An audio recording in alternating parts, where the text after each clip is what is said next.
Good morning. Let's get started on this week's list, which is an 1856 large cent in the perfect grade, AU58. Upright 5, they come in upright 5s and slanted 5s, I believe, on the 56 and the 55. Just a nice, even, like milk chocolate brown, not dark, won't break the bank.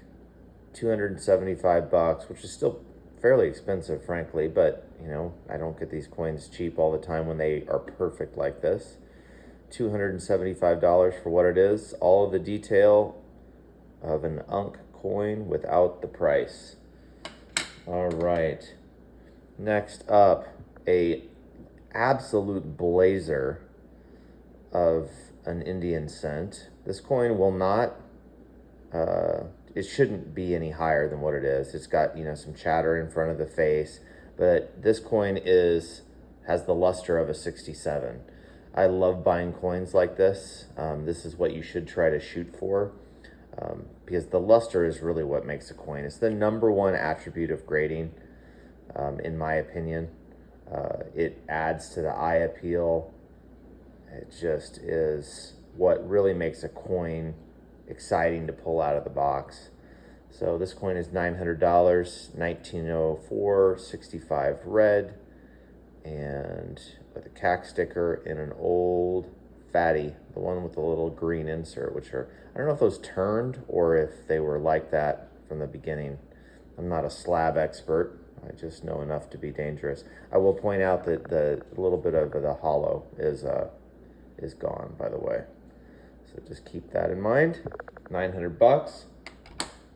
All right, one last piece of copper.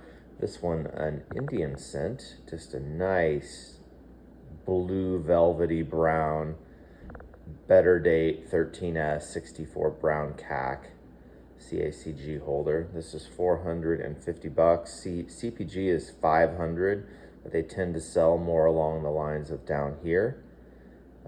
Really nice strike. 13S's and a lot of early Lincolns have that kind of pebbly look in the fields. You can kind of see it. I don't have a good enough camera to show you up front, but or close up. Yeah, $450 for that lovely jewel. And then now this is kind of like a 58. I guess this is the last 58, but I just love 58 grades. This is a key date Buffalo nickel. Again, without all the crazy price, 58 CAC.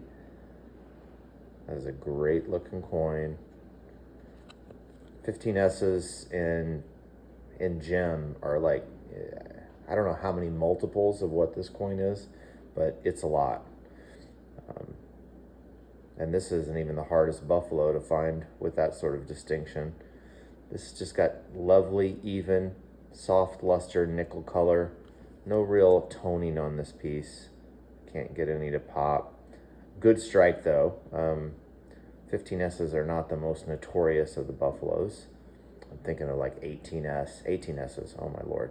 Horrible. Horrible. This is just a big ball of mush on most 18S's.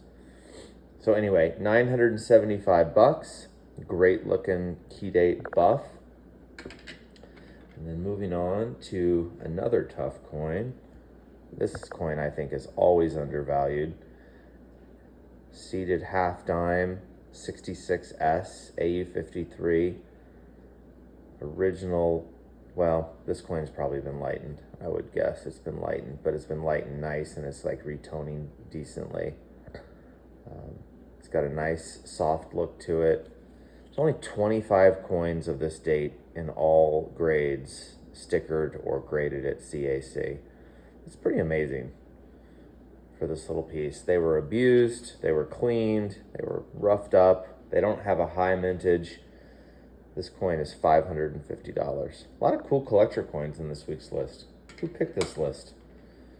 Guess it was my youngest. I don't know. She might have just grabbed coins out of the box and handed them to me.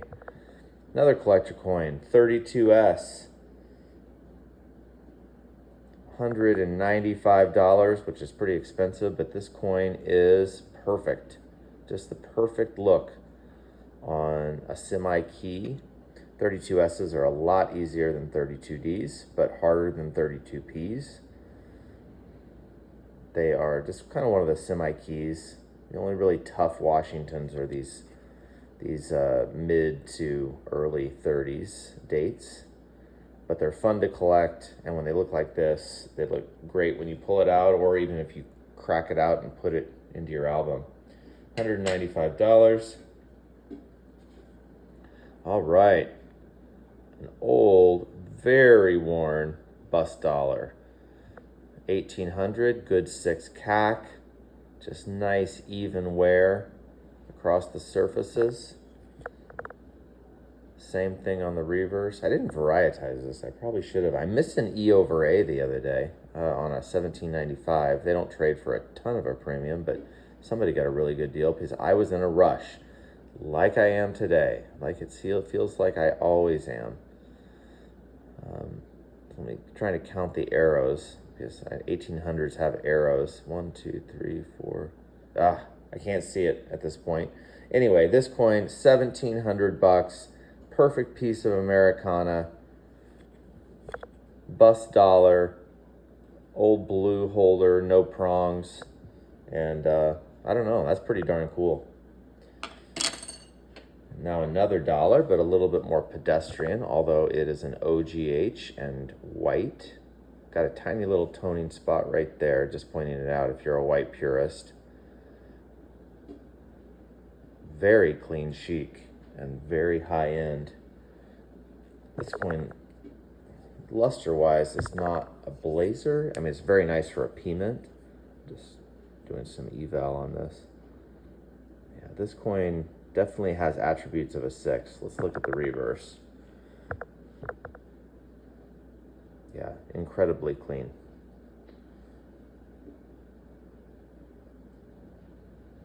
Coin definitely is a shot 6. I have it priced at $375. I don't know what that is in relation. I was in a big hurry when I was doing this list. Apologies. Normally I have a little bit more detail, but kind of just, I must have just grabbed $1 and because I needed a little variety in the set. But this coin is really choice. $375. And then finally, in the tradition of late, adding a few foreign coins, and this is a coin of which I am a student because I collect Swiss shooting thalers, and this one is pretty darn nice. So shooting thalers started, I would say, you know, you could probably argue about when they started because there's a Glarus that's a little bit earlier, but 1842, the Graubünden is a beautiful coin. This is right in the middle of the set, towards the end of Fribourg. You can visit all these places in Switzerland. I have visited some of them. This coin comes with this fabric, but usually not this nice. So really, really frosty, lustrous. I don't remember who is on the obverse of this. There's 3 people. They always have crossbows, rifles, and swords. A lot of cityscapes in these, so this is a cityscape of the town. I have not been to this one.